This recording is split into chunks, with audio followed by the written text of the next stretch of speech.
Oi, gente, tudo bom com vocês? No vídeo de hoje vamos compartilhar um pouquinho sobre como nós fazemos nossos roteiros de viagem, de como a gente se planeja, de como a gente decide os lugares por onde ir. Espero que vocês gostem desse tipo de vídeo. Se inscrevam aqui no canal, deixem um like. E é isso, vamos fazer esse vídeo porque me pediram no Instagram e porque alguns amigos sempre me perguntam pra gente, assim, como a gente fez pra escolher alguns lugares, como a gente conseguiu em algumas viagens conhecer vários países e como foi o meio de transporte que a gente usou.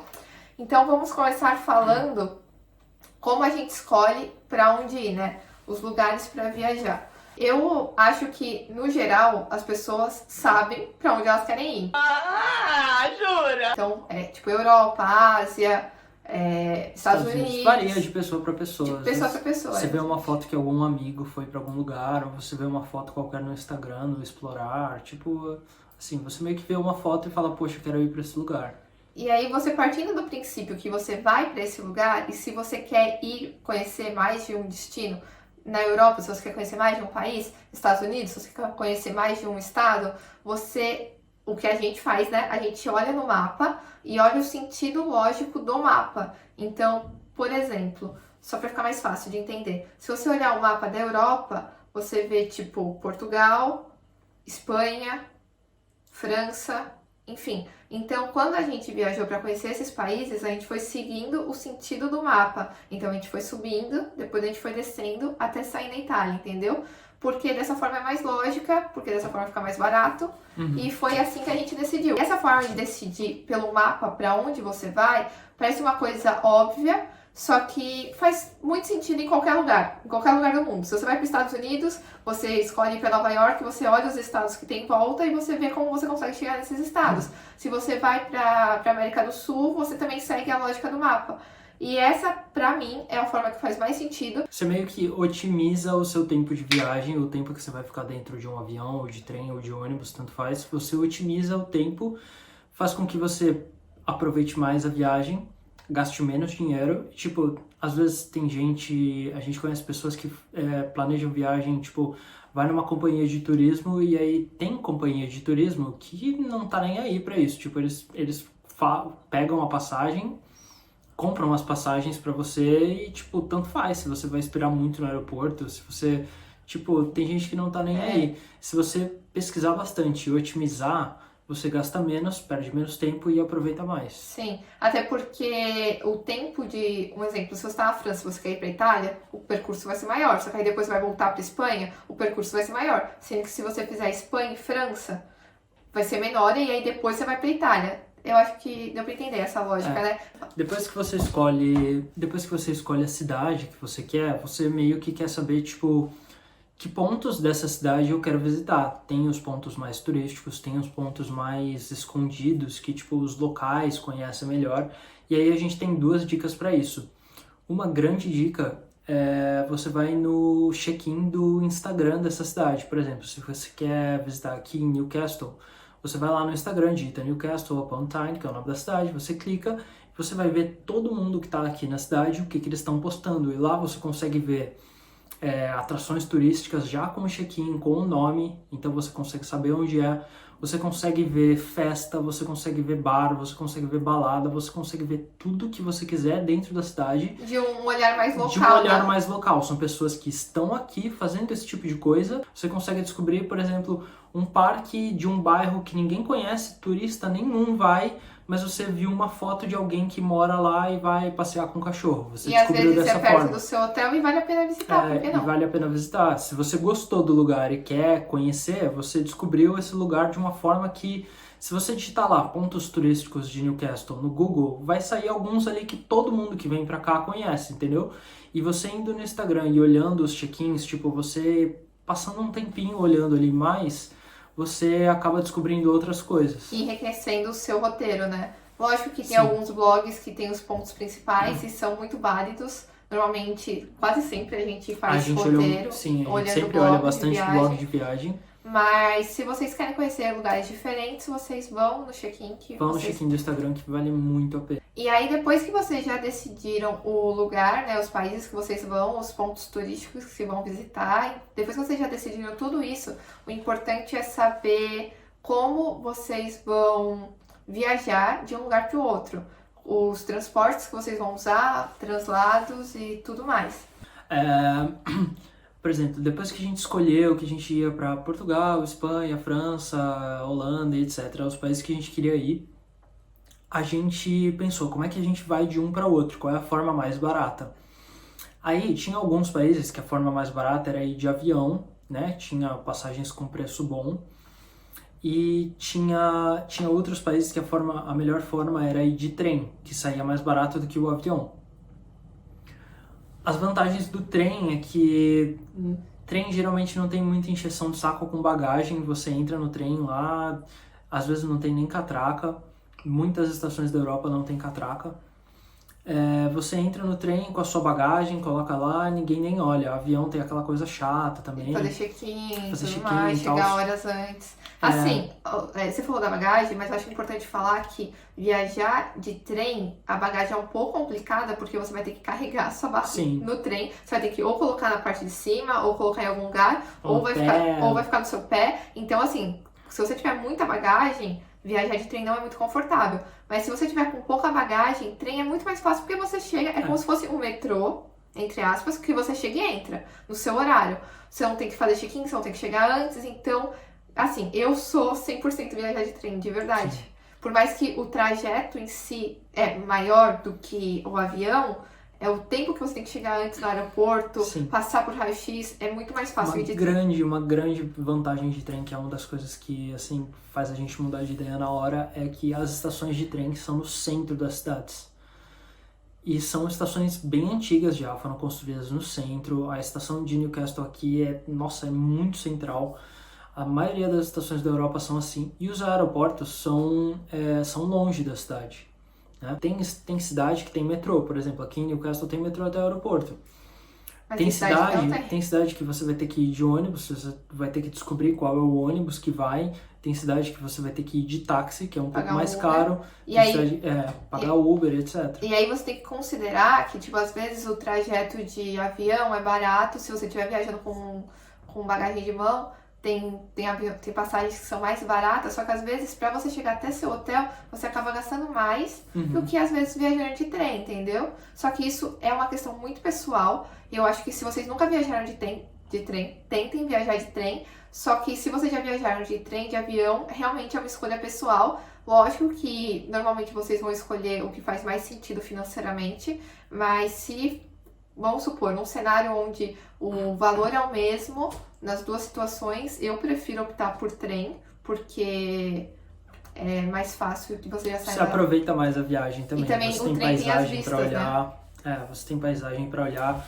É absurdo. Tipo, a gente viajou da Áustria pra Eslovênia e as paisagens são absurdas. Era inverno, tava nevando e, tipo, é incrível, é inexplicável. Uma coisa que se a gente fosse de avião, claro. Desculpa. E também eu acho muito interessante falar pra vocês uma coisa que foi o seguinte. Quando a gente viajou, uma viagem que a gente fez, a gente conheceu 10 países em 30 dias.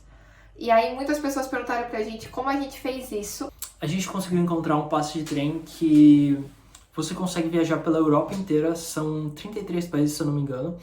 Você paga o passe e você pode pegar quantos trens você quiser durante um dia. Tipo, a gente vai explicar direitinho. Por exemplo, a gente pegou um passe que era... A gente tinha 30 dias e dentro desses 30 dias a gente tinha 8 dias de viagem. Ou seja, a gente estava tipo 3 dias em Amsterdã. Por exemplo, aí a gente escolheu o quarto dia, a gente escolheu um dia para ir de Amsterdã até a Bélgica. Ou seja, nesse dia a gente preenche lá no passe que a gente escolheu esse dia, a gente poderia pegar qualquer trem das empresas que esse passe é válido.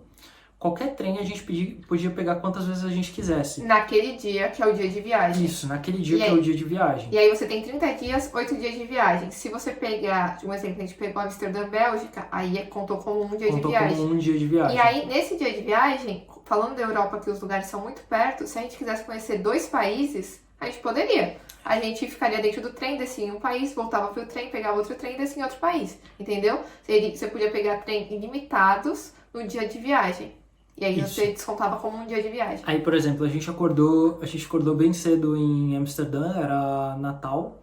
A gente pegou um trem para Rotterdam e aí a gente almoçou em Rotterdam. Por opção nossa, que Por a gente queria opção conhecer nossa, Rotterdam. A gente almoçou em Rotterdam, conheceu Rotterdam e aí a gente foi para Bruges, onde a gente ia dormir na Bélgica, onde era a nossa cidade base da Bélgica. E assim, isso é muito bom porque te dá uma flexibilidade enorme. Tipo, você pode mudar o roteiro a hora que você quiser.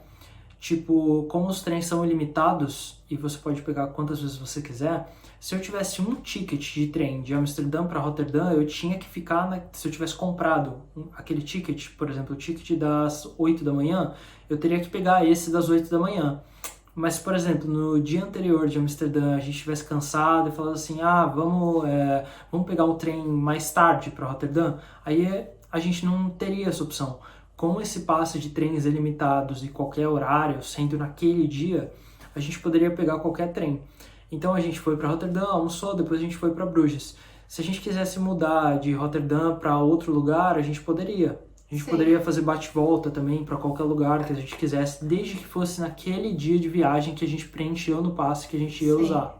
E aí também é bastante interessante porque você acaba conhecendo cidades não turísticas e muitas cidades. Eu não sei dizer quantas cidades a gente conheceu nessa viagem. Não sei. A gente foram mais de 30. Sim, certeza. Com certeza. 10 países foram mais de 30 cidades.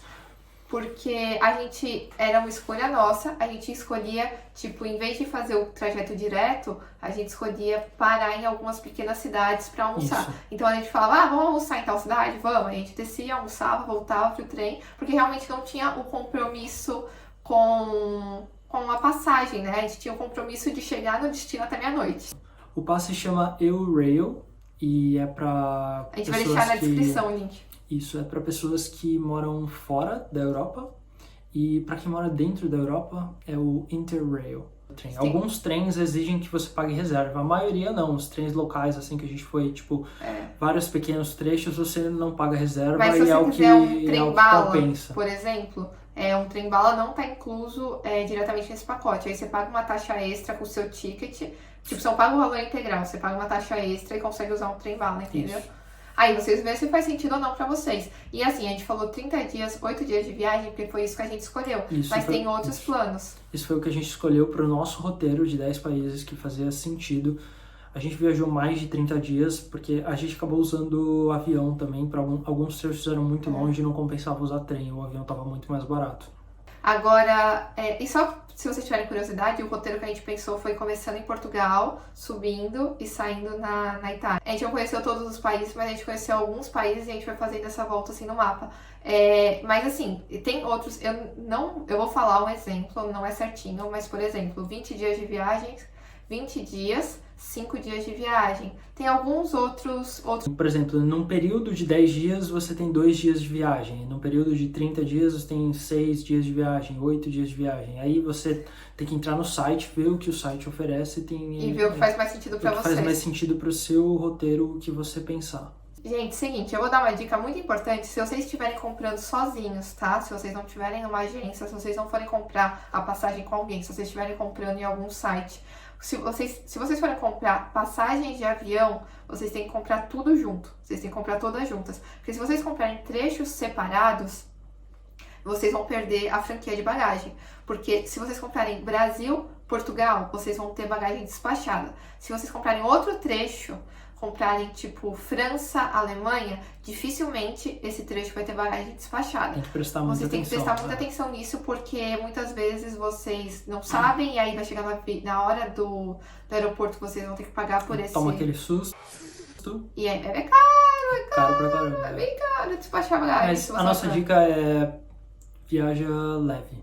Dava pouca bagagem. Viagem leve. Viagem leve. A gente veio passar mais de um mês aqui na Europa E no inverno a gente veio só com bagagem de mão. Eu com uma bagagem de mão, ela com uma bagagem de mão, porque é mais fácil de viajar, é mais fácil de pegar metrô, é mais fácil de ir até o hotel, é mais fácil de tipo, é muito fácil. Você É não muito mais tem aquelas fácil. bagagens gigantes. E se vocês acharem que assim, é difícil viajar com uma bagagem de mão, vocês vão ver que quando vocês estiverem aqui, vocês vão querer socar a mala grande de vocês. Nossa, a mala grande é horrível. Porque eu já queria socar minha mala de mão muitas vezes. Eu já tava com muita raiva dela.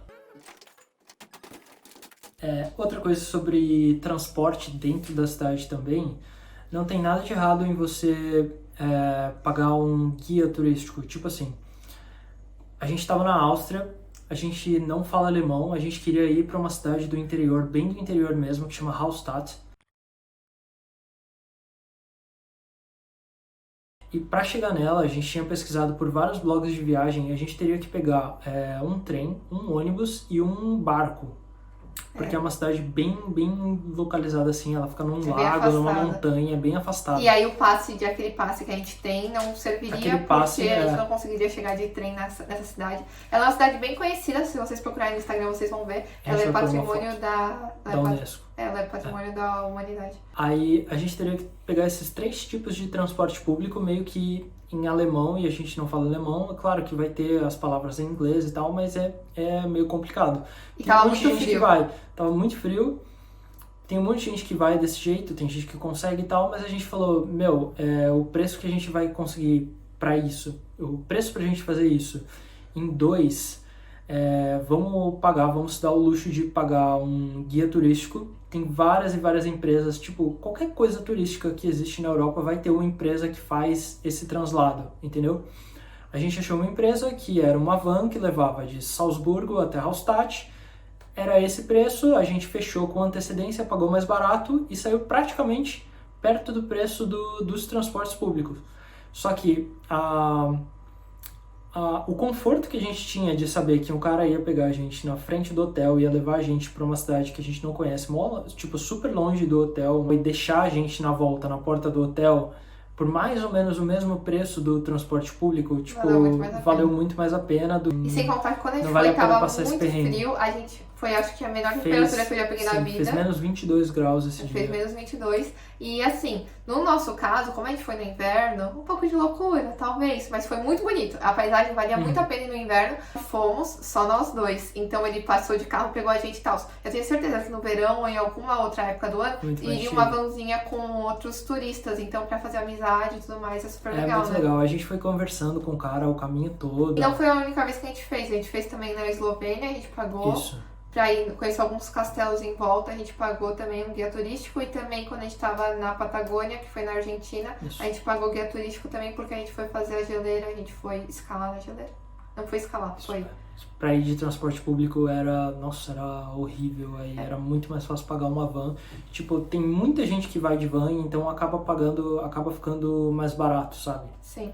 Se vocês quiserem também um vídeo sobre outros tipos de viagem, se vocês quiserem saber um pouquinho de como que foi quando a gente foi pra Argentina, fazer trekking na geleira, na Patagônia. Tchau, Dora Aventureira! A gente também conta pra vocês. Só pede aqui embaixo que a gente faz um vídeo falando sobre isso. Para escolher acomodação, geralmente a gente vai ou no Booking.com ou no Airbnb. E, bom, a gente compara o preço dos dois, compara a localidade dos dois. Tipo assim, quando a gente viajou bastante de trem, a gente preferia pegar hotéis perto da estação de trem, porque a gente ia andar menos tempo com a mala, né? Porque chegava no hotel, largava a mala e pronto. Se você pegar um hotel muito longe da estação de trem, você vai ter que pegar metrô com a mala, etc e tal.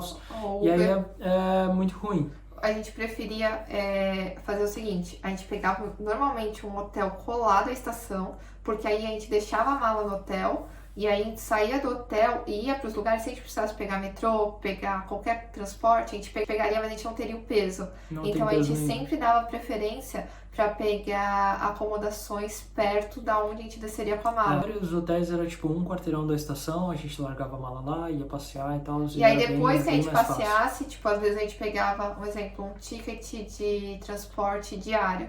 E aí a gente ia, e aí tudo bem, você andar a pé, andar de metrô, andar de táxi, tanto faz se você não tiver com a mala, né? Se você não tiver com o peso da mala. É uma vantagem porque você, por exemplo, a gente olhava no aplicativo e falava, ó, vamos pegar o trem das 8 da manhã.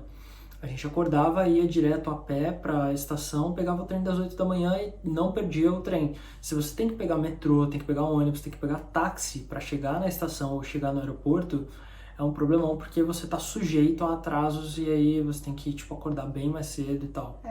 Realmente a gente só não pegou hotel, né, do lado dos aeroportos, porque não fazia sentido pra gente. Tipo, quando a gente foi de avião, a gente pegou acomodações no centro e não perto dos aeroportos, porque o aeroporto era muito longe, então a gente gastaria mais. Se a gente pegasse perto do aeroporto, a gente ia gastar mais de transporte. Falando um pouquinho agora sobre roteiros, eu sou uma pessoa um pouco metódica, eu diria. Eu faço uma planilha, eu coloco os horários, eu coloco os dias, eu coloco a hora de acordar, eu coloco a hora de fazer xixi. Não.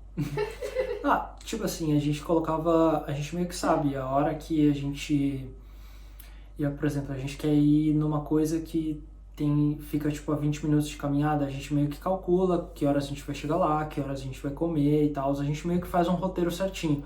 Claro que tem dias que a gente coloca roteiro livre e a gente sai pra se perder na cidade, que é uma coisa que a gente gosta muito. A gente sai pra andar sem rumo, que é muito legal também. Só que, falando sério agora, sobre eu ser tão chata com roteiros, é porque é o seguinte, eu acho que, no meu caso, tá? Eu acho mais importante eu pegar tudo que eu quero conhecer e entender isso olhando o mapa, do que, um exemplo, eu não fiz esse roteiro, aí no dia eu vou pra esse lugar, aí eu volto pro meu hotel e eu percebo que tinha um lugar lá do lado que eu queria conhecer e eu tenho que voltar de novo. Isso. Então eu prefiro, tipo, antes de viajar, eu anoto todos os lugares que a gente quer conhecer, a gente pega o mapa e a gente vê aonde faz sentido. Tipo, se a gente vai pra parte leste da cidade, então vamos conhecer tudo que tem no leste. Exatamente. Você otimiza o seu roteiro, otimiza o seu tempo, você gasta menos e aproveita mais, basicamente, é a mesma coisa. Pior que depois você volta pro Brasil, depois daquela viagem que você ficou esperando, e aí você descobre que você perdeu vários lugares. E alguém fala pra você foi em tal lugar, e você foi em tal lugar, aí você, não fui. Não deu tempo. Então, assim, o negócio do roteiro, ele dá um pouco de trabalho. Eu gosto muito de planejar viagem, então pra mim é muito divertido. Pra mim, parte da viagem é o planejamento. Mas eu sei que tem gente que não gosta, e aí eu conheço algumas pessoas que não gostam e deixam eu planejando, tipo meu irmão. Mas, realmente, você perder tempo com o planejamento faz você ganhar tempo na viagem e sempre você acaba conhecendo muitos outros lugares. Isso, gente, pra qualquer coisa. Eu fui pra Arraial do Cabo com a minha família e é uma praia e aí eu fazia roteiro dos dias assim pra gente conhecer todas as praias possíveis num tempo razoável. Então a gente conheceu muitos lugares. Entrando um pouquinho nessa parte de roteiros, falando também sobre restaurantes, uma coisa que eu costumo fazer é o seguinte: eu tô lá fazendo roteiro, região A, região B, região C. Se eu sei que, tipo, no horário de almoço eu vou estar na região A, eu procuro, ou eu vou no TripAdvisor e procuro restaurantes e tal, ou eu vou no Maps e olho a rua principal e vejo os restaurantes que tem, e eu vou clicando no nome dos restaurantes, normalmente tem avaliações embaixo. E se você clicar no site do restaurante, muitas vezes tem valores. Tem menu, tem valores, tem tudo. Eu costumo meio que selecionar alguns restaurantes que eu conheceria, que eu comeria. Tipo assim, eu ponho sugestão de restaurante, esse. Que eu sei que o valor está no meu orçamento e eu sei que tem uma comida que eu gosto. Porque o que acontece? O que já aconteceu comigo? Numa outra viagem que a gente fez, que foi pra Argentina, a gente chegou lá e eu não me dava muito bem com a comida. Gente, eu juro por Deus, eu não sou chata pra comer. Só que a comida lá tinha muito alho, pra onde a gente foi, tá? Que era Calafate, enfim. Na Patagônia. Na Patagônia. Ela era muito apimentada, não, ela era muito temperada. E aí eu acabei não me dando muito bem com a comida, então eu acabava ficando com fome. E lá não tinha McDonald's, não tinha fast food. É isso que foi meio que um perrengue assim, perrengue chique, mas foi um perrengue, gente, falando sério. Porque quando você tá com fome, você quer comer, você entra no restaurante, não tem nada que você goste. Eu aprendi a separar alguns restaurantes, Porque assim, quem nunca estava num lugar morrendo de fome, aí começou a passar, ver muitas opções, não saber onde entrar e falar, meu Deus, onde eu vou comer, não sei Tem o quê. nada pior do que você estar com fome e você não encontrar um lugar pra comer. Tipo, é muito... E eu acho que normalmente quando as pessoas ficam nessas situações, elas procuram lugares que elas conhecem. Tipo, procura McDonald's, procura Burger King, eu acho, né, na minha opinião.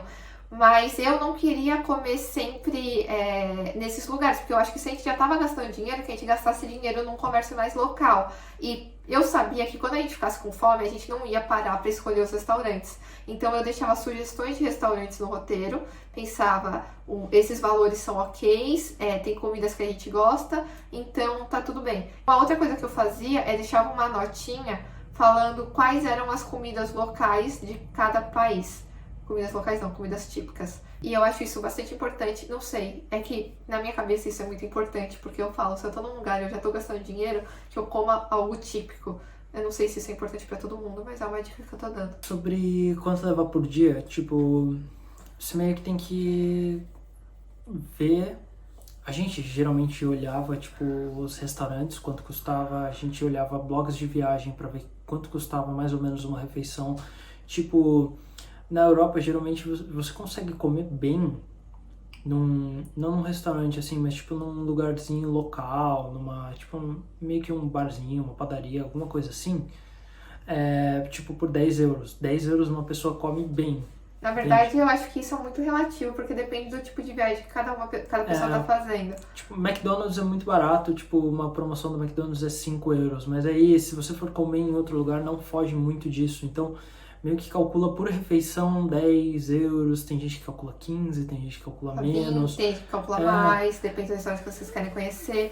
Vai da pessoa, tipo, você tem que calcular, por exemplo, tem atrações que você quer ir que são pagas, então você tem que colocar isso na conta também. Sim. Por exemplo, tipo, tem museus que são pagos, tem museus que são grátis, aí você tem que colocar tudo na conta quanto você vai gastar de pontos turísticos. Eu acho que assim, um exemplo, se vocês querem conhecer a Torre Eiffel, vocês entram no site, vai ter o valor. E aí eu acho que vocês vão fazer lá, um exemplo. Nesse dia eu vou conhecer a Torre Eiffel, vou no Louvre e vou em tal lugar. Então você sabe uma média que você precisa para esse dia. Aí você faz de outro lugar. Aí você sabe uma média. Aí depois que você já fizer o cálculo de uns 3, 4 dias, você vai ver mais ou menos o valor aproximado. E aí você faz um cálculo médio por dia.